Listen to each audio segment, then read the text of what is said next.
with his wife. And well, why getting married? Well, maybe he was hoping to get cured or hoping for a solution. Anyway, after a few years, when someone loses hope of having children, he starts thinking of another solution, and he was looking for adoption, and he was going in the market of slaves looking for a child to adopt. And when he saw Yusuf alayhi salam, Rasulullah said, the man who has strongest farasa, who has strongest sight of heart, understanding things and guessing things, is the man who bought Yusuf alayhi salam. Because when he saw him in this market of slaves, he understood that this boy is exception. This boy is a fantastic boy. He's not any kind of slave or any kind of boy, and he bought him to be his son. But when he presented him to his wife, he just took a little he did not engage himself immediately, just say, we're going to take care of him, I hope he'll be useful to us, and if it is what I really think, I'm going to take him as a son. And there's no doubt that Yusuf a.s. day after day will not deceive his master, and he's really going to adopt him.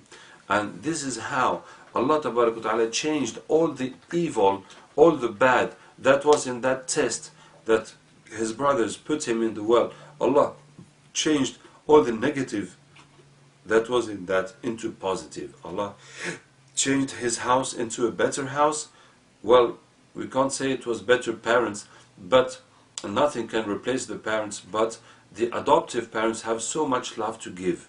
And Yusuf a.s. previously was one of 12 boys. Now he's the unique son of his master. But what is more important is that he's going to get an education that was not possible to get in Palestine. He was going to get the best education. You can see, how does a minister educate his children? He does not educate them to be businessmen or to be working in metal or to be working in agriculture. He educates his children to be state people, to be working for the government, so that if the son is zero, he will give him some place of MP or mayor, and if the son is intelligent and bright and making effort, he can be better than his father. So this is how Yusuf a.s. learned, was in the best schools, and learned everything that he can get from education in Egypt. And don't think that schools and educational system is just a modern concept. And you must know that Egypt was a very strong, a very developed civilization. Up to today, we don't know how they made the pyramids. And up to today, we don't know how they made the mummification of the pharaohs. So all that requires mathematics and physics and building strategy, and also medicine and pharmacy and biology, and those sciences cannot be just invented by one person. It is come through generations and through research and through education, through schools. So this system makes that the brightest people in that society will go towards those education and that learning, and they will become the scientific, and they will make knowledge go further on and further on. So Yusuf a.s. learned all about that, and that's why when he had the interview with the king, he said, "Inni hafidun alim." I know how to keep it, and I have the knowledge of economy and directing a country. It is not just by praying and knowing deen that one can be responsible of the country. It needs to know about economics and politics and society and etc. So Yusuf a.s. learned all about this. So this is the bad ibtila, the bad test. And this is how Allah turned that bad test into positive, fully positive. And now the bad test also is divided into two kinds. So follow up. The story is the story of a da'i, of a preacher, and how he managed by Allah Ta'ala's will, but he was alone, so that all the country became believer. So this story is divided into two parts: education up to acceptation from Allah Ta'ala, and then utilization from Allah. And the education is divided into two parts: the efforts and the tests, the ibtila from Allah. And the tests are divided into two: the good ones and the bad ones. And the bad ones are divided into two. Bad tests from Allah Ta'ala are divided into two kinds. There's the bad test from Allah when you have done something wrong. And there's the bad test from Allah when you have done nothing wrong. So in the case of the well, Yusuf a.s. has done nothing wrong, and Allah Ta'ala tested him. So in the case of the test where you have done nothing wrong and something bad is happening to you and people want to harm you, so what's going to happen? Allah Ta'ala is going to turn all the negative aspects of that test into positive aspects. That is what's going to happen. That's what happened to Yusuf a.s. And that means that as long as you are straight with Allah, you did not do anything wrong with Allah Ta'ala, no one can harm you. Whoever is going to try to harm you, Allah is going to turn that harm all into positive.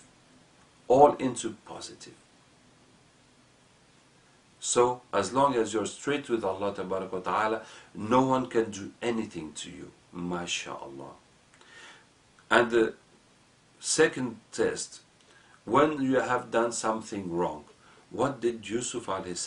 do wrong? Yusuf a.s. made a mistake when he was in prison. And this is not saying something that is not due to the rank of prophets, because prophets improve in their iman, improve as they advance in their prophecy, and mistakes can happen, and it is educational, and you're going to see how it happened. Why did Yusuf go to prison? When the wife of minister wanted him and he refused, and the news came out, and now she called all the ladies and she showed in front of all the ladies that she wants Yusuf and she desires Yusuf a.s. And if he will not accept, she will get him to put in prison. And now the problem became so big. So the minister meted his advisors to say, how are we going to deal with this? So they say, well, Mr. Minister, does this need to discussion? Your wife is saying in front of everyone that she absolutely wants to have relation with your slave. You must divorce her. But the minister had a secret that it was difficult to share and to show, is that he himself could not satisfy his wife. So that is also why he cannot blame her. Well, it's not an excuse, but as he is part of the problem, he cannot blame her. So he said, no, leave my wife alone. Give me another clue. So they say, if you have to leave your wife alone, so we have to put Yusuf away. Let's move Yusuf away and the problem will be solved. So that's how they decided to put Yusuf in prison. The only one who was pure, who was sincere to his master, who never do anything, he was the one that was sacrificed. The most innocent, the most pure, the most sincere. He was the one that was sacrificed so that Mr. Minister and his wife will not have any disagreement in their situation. And this is how he's put into prison without any judgment, without any time, he's there for 2 years or 10 years or whatever, just put in prison for time being until we will see. And even if after a couple of years or 5 years later, they would say, oh, are we not going to get Yusuf out of prison? They would say, maybe those problems are going to come again. Just leave it that way. We are fine as we are. We don't want any change. MashaAllah. Just keep the statu quo. Keep it as we are, as long as possible. MashaAllah. And when Yusuf a.s. entered prison, so 2 young men entered prison at the same time. And what was the situation of those 2 young men? The situation is that the king had been poisoned. and they did not know who put the poison, and so they took the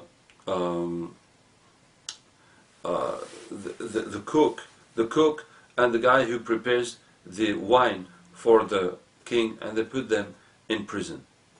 By the time they check it out and they make research and they find out who put the poison, and those two made dreams. The cook saw himself with bread on his head, and the birds were eating that bread, and the other one, the wine worker, he saw himself making wine. And they asked Yusuf alayhi salam about these dreams, and Yusuf alayhi salam started making them da'wah, preaching them to the unity of Allah Ta'ala, not worshipping anything else, and knowing him as prophet and his parents as prophets. And then he told him, you that have had the bread over your head, you're going to be crucified, and the birds are going to eat your brains. And the other one, you're going to come back to the king and serve him wine again. So they did find that the cook was the one who put the poison, and they killed him, and the second one was innocent, so he came back to his function with the king. And Yusuf alayhi salam told him, please mention my case to the king. And this is the word, this is the mistake Yusuf alayhi salam made, and this is what Allah Ta'ala did not like. Why are you asking him to talk to the king? And what's wrong with that? Many things are wrong with this. The first thing that is wrong with this is to believe in your heart that someone else than Allah is going to solve your problem. That's in your heart to say, the king, this is my chance to solve my problem. Oh yes, if that king could just know about me, one word of him will take me out of here. And you have forgotten the power of Allah. And you have forgotten the greatness of Allah, and the mercy of Allah, and the will of Allah. And you are thinking that the king can solve your problem. This is what Allah Ta'ala does not like. Allah Ta'ala says, قُلِ اللَّهُمَّ مَالِكَ الْمُلْكِ. Say, Allah, you are the king of the kingdom. You give the kingdom to who you want. You take off the kingdom from who you want. You make great who you want, and you humiliate who you want. بِيَدِكَ الْخَيْرِ. The good is in your hands. You are capable of everything. You are almighty. So you must believe that your good in your life is in the hand of Allah and not anyone else. That's what Allah Ta'ala wants from us. So this is the first reason Allah Ta'ala did not like what Yusuf alayhi salam said. The second reason is that Yusuf alayhi salam is using an illegal way. Using in a legal way, finding someone to go to the king, to come intervene, to interfere in this affair, and not the correct procedure. Now, this way Yusuf alayhi salam tried to find someone to interfere in his case, to help him, is not haram. Because when you are doing that, if it is to obtain something that is not your right, that you're not entitled to have, you're not supposed to get that, but you find someone inside the system who will come and interfere in your favor, so you will get what you're not supposed to have, that is haram. Or if you pay someone to give you something that you're not entitled to, that is haram. And it is even more haram if you are taking the right of someone else. For example, I want to get a house from government.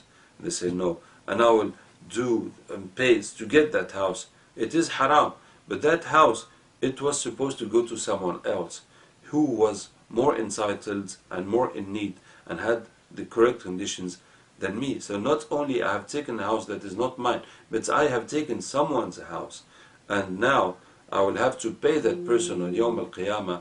So that's going to be very difficult to pay.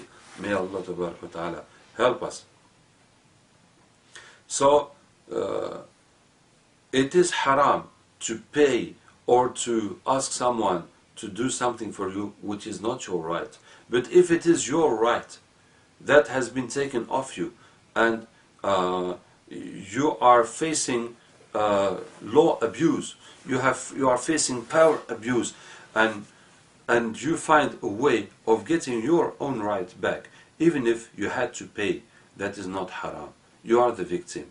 But it is better not to pay and to oppose a resistance, a citizen resistance, and to ask and claim that the law will be applied and that the truth will be done. It is better to do it that way and to stay straight and to fight that things become straight. But if you cannot and you do pay, or you find someone to help you out, it is not haram. So what Yusuf a.s. did is not haram, but according to his level of iman and piousness and closeness to Allah Ta'ala, Allah did not accept that coming from him. And the third point in what Yusuf a.s. said is that Yusuf a.s. was preaching the two young men. He was preaching them, giving them da'wah, and Allah, He's the Lord, and this and that. And there's a contradiction between the fact of preaching people, talking to them about Allah, about deen, about this